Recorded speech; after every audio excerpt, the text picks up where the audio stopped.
What is your central problem? Is your problem, your central bondage, that you do not know or that you are not devoted? To know yourself, watch yourself, because it's you at the center of everything. When would you watch yourself? You need love for freedom, just as a prisoner needs to have love for freedom. The path of love is inseparable. There are no two paths. There is only one path. If there are two paths, then both paths are rubbish. What you commonly call as the path of devotion, most of that is nonsense. Pardon me, but that's what it is.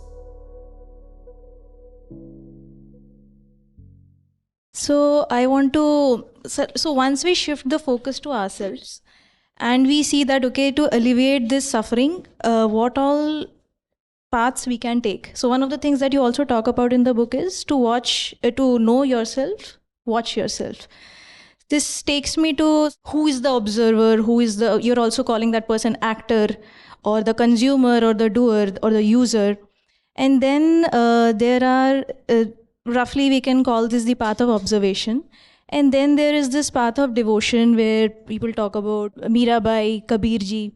So there is a, I feel there is a conflict between these two paths where once we shift the focus inwards and we want to, in this pursuit of self-inquiry, which path is better for me based on who I am? How do I get to that point? That's the answer, based on who you are. Who are you? Is your problem, your central bondage, that you do not know or that you are not devoted? What is your central problem? What is the central? If you see, please understand suffering.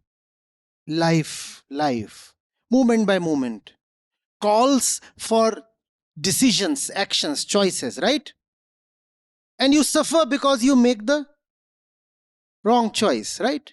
Now, where is the suffering coming from? From not knowing or not being devoted? Ignorance or not knowing. Ignorance. So that's the answer. So are you saying that once I know who I am, I will... No, it's a continuous thing. You can't once know who you are and rest on that. No. So like when to, how to because it is not something that I know of right now. How do I, like, do I wait for the point till when? It's a continuous thing. You said, right? To know yourself. To know yourself. Watch yourself. Watch yourself. When would you watch yourself? At some appointed sacred hour? You watch yourself right now, as you are, in the flux. No, my question is like people, so two paths. One is devotion, one is observation. There are no two paths. There are no two paths. There is only one path. The path of love is inseparable from the path of knowing. Inseparable. If there are two paths, then both paths are rubbish. And none will succeed. There is just one path because you are one and you have one destiny.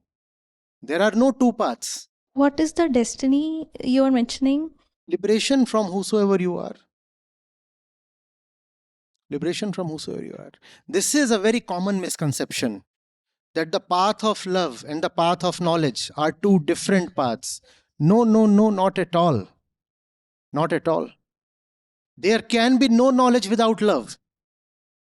Gita also talks about Gyan Marg, Gyan Marg, Bhakti and if there are 18 paths, that can mean 180 paths also, right? This book has 180 chapters. That doesn't mean I am saying 180 different things.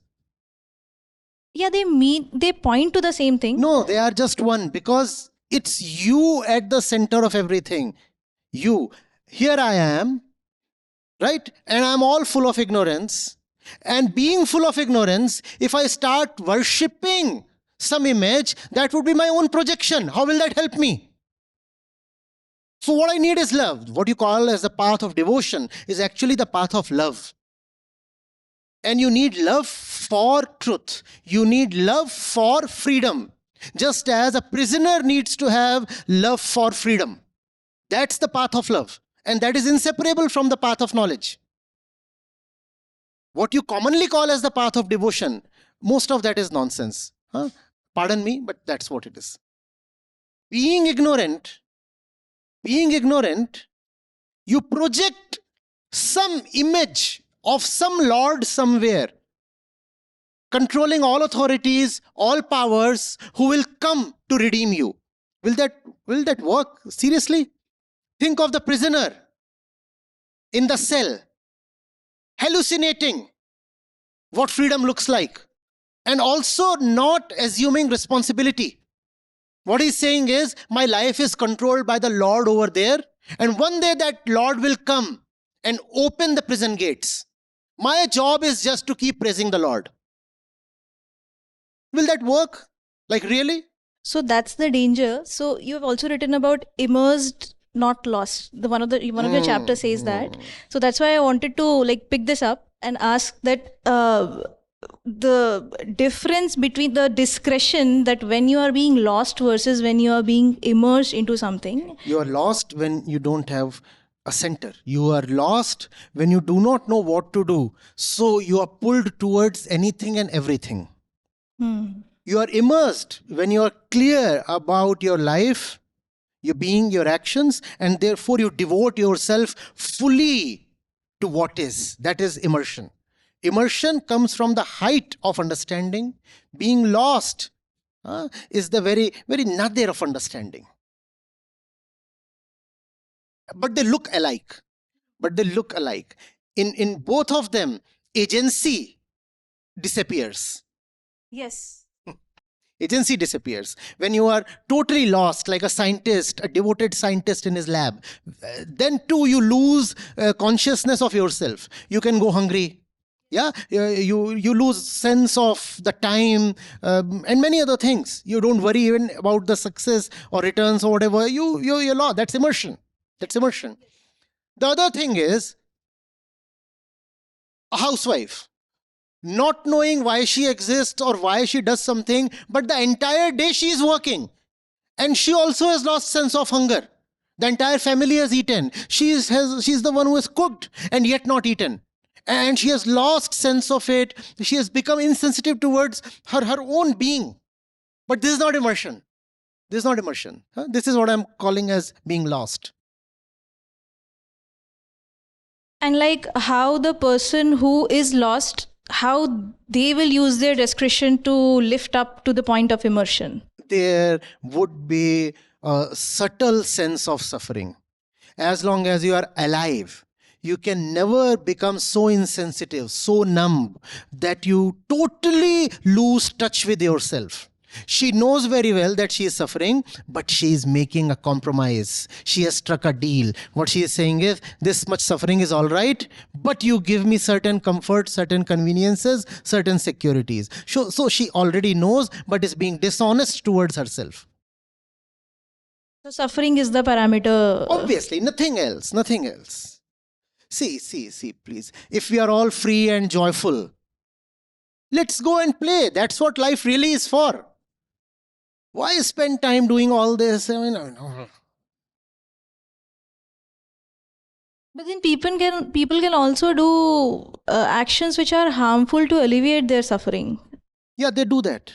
Yes. Even to themselves. Yes. All kinds of narcotics and self-harm and so many things. Even entertainment, all there is a self-harm, nothing else. Gossip, self-harm. Gossip is self-harm, is it not? But you want to somehow pull yourself away from your pathetic situation. So you step into gossip. You pick up the phone and call up somebody and say, hey, let's chat. Why? Because you don't want to face the mirror. So you'd rather face the phone. Are you getting it? So all kinds of actions of self-harm happen when you are afraid of facing the mirror. When you are afraid of acknowledging your current situation.